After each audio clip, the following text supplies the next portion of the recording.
Hello everyone, T here. Ezekiel 31. In the 11th year, the 3rd month, on the 1st day, the word of the Lord came to me. Son of man, say to the Pharaoh, king of Egypt, and to his hordes, who can be compared with you in majesty? Consider Assyria, once a cedar in Lebanon, with beautiful branches overshadowing the forest.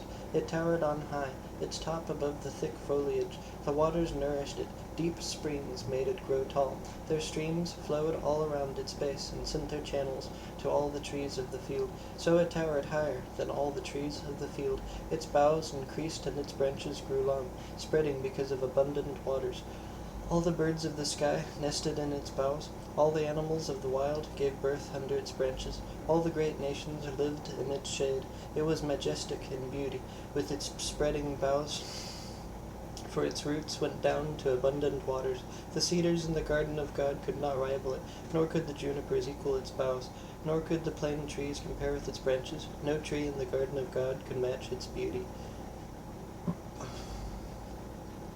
I made it beautiful with abundant branches, the envy of all the trees of Eden in the garden of God.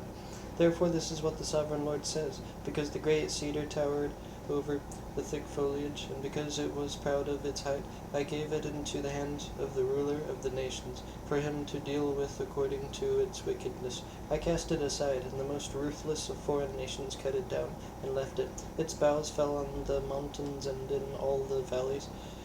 Its branches lay broken in all the ravines of the land. All the nations of the earth came out from under its shade and left it.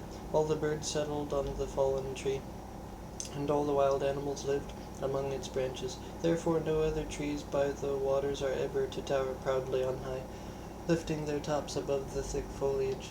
No other trees so well watered are ever to reach such a height. They are all destined for death, for the earth below, among mortals who go down to the realm of the dead. This is what the sovereign Lord says. On the day it was brought down to the realm of the dead, I covered the deep springs with mourning for it. I held back its streams, and its abundant waters were restrained. Because of it I clothed Lebanon with gloom, and all the trees of the field withered away. I made the nations tremble at the sound of its fall, when I brought it down to the realm of the dead, to be with those who go down to the pit.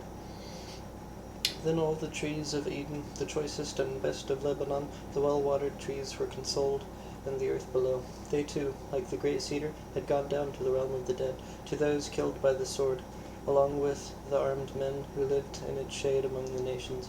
Which of the trees of Eden can be compared with you in splendor and majesty? Yet you, too, will be brought down with the trees of Eden to the earth below. You will lie among the uncircumcised with those killed by the sword. This is Pharaoh and all his hordes, declares the sovereign Lord.